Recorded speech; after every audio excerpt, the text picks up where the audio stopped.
Welcome to Zwida Media. If you're new to this channel, please subscribe. Don't forget to like, comment, and share. Here's a new video for today. Enjoy.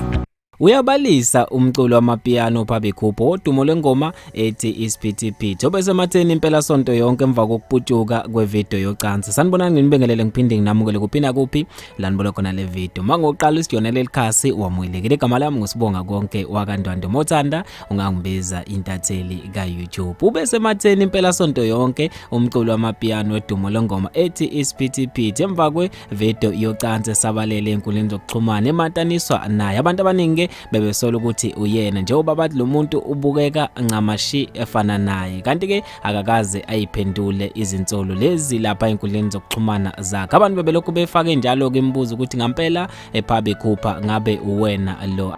Abanye ke basola ukuthi bekuyiqhinga leli lokumaketha ingoma yakhe asanda nakuyidedela yenze no DJ Maphorisa ethi ke uthanda kanjani. Le ngoma ke iphume ngomhla ka-19 kuwona uNovember kanti ke ivideo lesabalele iphume emahoreni nje ambala ngaphambi kokuba ke kuphume ingoma yabekisa isabalala kanjalo enkundleni zokuxhumana.